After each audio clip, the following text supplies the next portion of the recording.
Le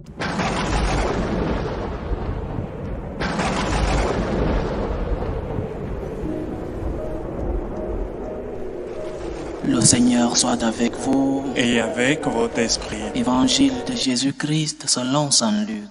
Gloire à toi, Seigneur. En ce temps-là, comme tout le monde était dans l'admiration devant tout ce qu'il faisait, Jésus dit à ses disciples, « Ouvrez bien vos oreilles à ce que je vous dis maintenant. Le Fils de l'homme va être livré aux mains des hommes. » Mais les disciples ne comprenaient pas cette parole. Elle leur était voilée, si bien qu'ils n'en percevaient pas le sens, et ils avaient peur de l'interroger sur cette parole. Acclamons la parole de Dieu. Louange à toi, Seigneur Jésus. Dans notre dernière méditation sur notre mère, nous parlions du premier des dogmes mariaux, le dogme de la maternité divine de la Sainte Vierge Marie, Marie, Mère de Dieu, la Théotokos, la Mère de Dieu. Elle est mère du Verbe, elle est mère de Jésus-Christ. Et nous avions tiré comme enseignement que la maternité divine de Marie nous enseignait d'abord que Marie, malgré tout l'amour que nous avons pour elle, malgré la vénération que nous avons pour elle, elle n'est pas une déesse. Marie n'est pas Dieu. Elle est la mère du Christ. Et elle-même s'identifie comme la servante du Seigneur. Elle n'est pas Dieu. Et comme mère du Christ, comme mère de Dieu, elle porte nos intercessions, elle porte nos prières, et les transmet à son Fils Jésus-Christ. Aujourd'hui, nous méditons sur un autre dogme, le deuxième de notre parcours. Nous méditons sur la virginité de notre mère, la Vierge Marie. Le catéchisme de l'Église catholique, dans son numéro 510, dit que Marie est restée vierge en concevant son Fils. Elle est restée vierge en l'enfantant, vierge en le portant, vierge en le nourrissant de son sein. Elle est toujours vierge. C'est une citation de saint Augustin que le catéchisme reprend. Le dogme de Marie toujours vierge est l'approfondissement du premier dogme que nous avons étudié, le dogme de la maternité divine de Marie. Si Marie est la mère de Dieu, Dieu l'a préparée pour que Dieu puisse passer dans un corps capable de recevoir telle divinité.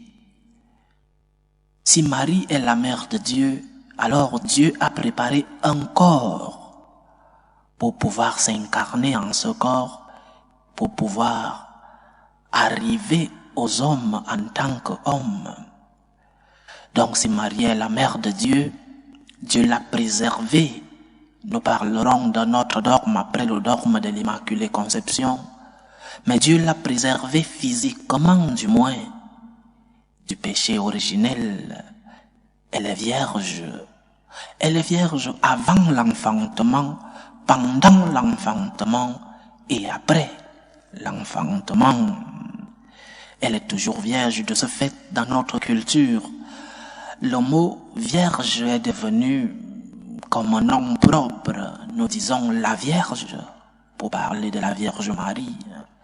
Lorsque quelqu'un dit la Vierge, ce n'est pas n'importe quelle autre fille vierge, non. C'est la Vierge Marie. Un dogme défendu dans de nombreux conciles, pendant que les hérétiques naissaient, des conciles s'asseyaient pour pouvoir appuyer, confirmer le dogme de la virginité de notre mère. Vierge avant l'enfantement, la conception virginale de Jésus. Jésus est né d'une vierge. Elle est née d'une fille qui n'avait pas encore connu d'homme. C'est ce que la Vierge elle-même dit à l'ange Gabriel dans Luc chapitre 1 verset 27. Quand l'ange apparaît à la Vierge lui demande « Mais comment cela sera-t-il possible si je ne connais pas d'homme ?» Donc, Marie est vierge avant l'enfantement, avant la conception du Christ. Marie est vierge. Elle n'avait pas encore connu de relation charnelle avec Saint Joseph. Lors de l'annonciation, elle demande justement cela à l'ange. Le verbe connaître ici veut dire qu'elle n'avait pas encore eu de relation charnelle avec Saint Joseph. Comment cela sera-t-il possible puisque je ne connais pas d'homme?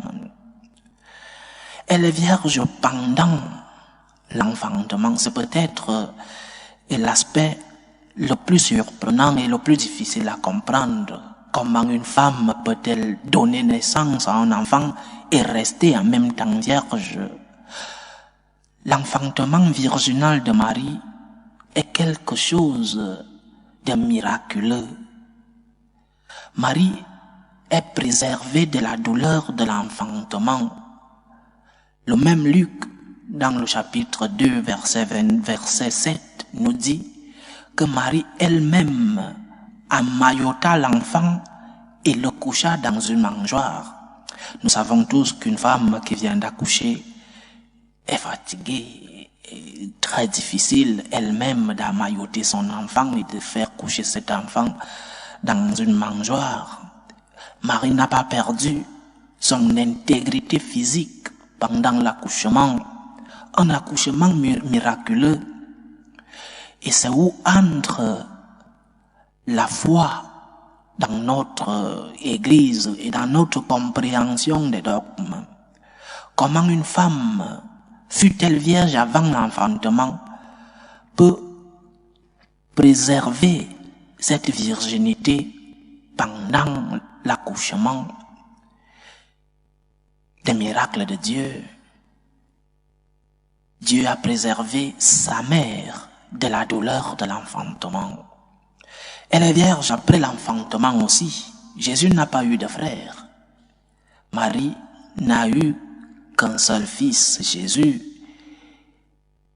Et elle n'a pas eu de relation avec Saint Joseph, même après l'enfantement du Christ. Donc, lorsque dans les évangiles, nous lisons par exemple que Jésus avait des frères, les frères de Jésus, je l'ai déjà expliqué dans d'autres circonstances, dans le langage hébreu, le mot cousin germain n'existait pas. Et pour parler de ces cousins, des enfants du frère du père, ou même des enfants que peut-être Saint Joseph aurait eu avant d'avoir comme épouse Marie, c'était des frères, parce qu'il n'y avait pas un mot en hébreu qui signifiait ce que nous appelons aujourd'hui des cousins germains, des cousins. Donc, quand dans les évangiles nous lisons les frères de Jésus, les sœurs de Jésus, c'était des parentés proches. La famille juive était élargie. Et comme on ne parlait pas de cousins, tous étaient des frères. Donc Marie n'a pas eu d'autres enfants après Jésus, comme il y a un courant, pas catholique, mais dans des sectes chrétiennes qui parlent des frères sanguins, c'est-à-dire d'autres enfants de la Vierge Marie. Marie n'a pas eu d'autres enfants après Jésus. Sinon, comment Jésus pouvait-il laisser sa mère à un étranger, Saint Jean? Sur la croix, Jésus dit à Saint Jean, « Fils, voilà ta mère. » Et l'évangile finit en disant, « Et Jean prit Marie chez elle. » Comment si Jésus avait d'autres frères, la Vierge Marie a été laissée à un inconnu, fut-il le plus aimé des apôtres. Elle n'a pas eu d'autre enfant. Marie est vierge avant, pendant et après l'enfantement. C'est cela le dogme de la virginité perpétuelle de Marie. Marie toujours vierge. Son cœur est totalement de Dieu. Et c'est là l'enseignement que nous devons tirer de ce dogme. Parce que chaque dogme, comme je disais dans la précédente méditation, chaque dogme doit nous transmettre un message. Quel est le message que nous transmet la virginité perpétuelle de notre mère? Marie a gardé son cœur et son corps totalement à Dieu. Ton corps est temple de l'Esprit Saint. Ton corps doit être préservé. N'utilise pas ton corps pour des choses qui ne sont pas cohérentes avec ce que Dieu veut de nous. Ton corps est un don de Dieu. Ton corps doit être préservé des souillures.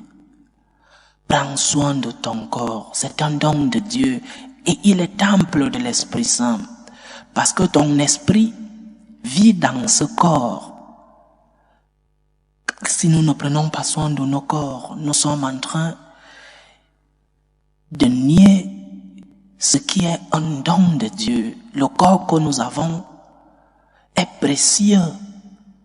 Le corps que nous avons est temple de Dieu lui-même. Dieu vit en nous et nous devons prendre soin de nos corps. Mais en plus, Marie a gardé son cœur intact totalement à Dieu. Elle a donné son cœur à Dieu. Et la même chose que nous prenons soin de nos corps, nous devons prendre soin de notre cœur, de notre vie intérieure, de notre relation avec Dieu. Comment prends-tu soin de ton cœur, de ton intérieur, en ayant une relation d'intimité avec ton Seigneur? Mon âme exalte le Seigneur, dit la Vierge, parce que le Seigneur habite en elle. Parce que si Dieu n'habite pas en toi, si Dieu n'occupe pas la première place dans ta vie, ton cœur est ailleurs. Mais nos cœurs doivent être totalement de Dieu. Si ton cœur est de Dieu, il y a des bénéfices, il y a des conséquences qui découlent de cet attachement de ton cœur à Dieu. Dieu te donne la lumière pour pouvoir distinguer le bien du mal, la lumière pour pouvoir t'éloigner du péché, des tentations. Dieu te donne la force pour pouvoir lutter chaque jour de ta vie, pour pouvoir lutter contre le malin et même pour pouvoir lutter contre toi-même, parce que parfois nous sommes nous-mêmes nos pires ennemis. Quand Dieu habite en toi, quand Dieu habite dans ton corps et dans ton cœur, tu as la lumière du Christ, tu as la force que Dieu nous donne. Que nos corps et nos cœurs soient totalement remis entre les mains de Dieu. Que le Seigneur lui-même soit le propriétaire qu'il est parce qu'il est notre Créateur. Mais qu'il soit celui-là qui nous guide, qui guide nos vies. Nous devons lui donner nos corps, nous devons lui donner nos cœurs. Utilise ton corps pour la gloire de Dieu. Utilise ton cœur pour rendre grâce à Dieu. Accepte que le Seigneur vienne vivre en toi, comme la Vierge Marie. C'est cela, la virginité spirituelle que nous enseigne notre Mère. Que notre Mère continue d'intercéder pour nous, qu'elle nous aide à pouvoir, d'une manière spirituelle, garder une virginité pour que le Seigneur puisse habiter en nous. Loué soit Jésus-Christ. À jamais.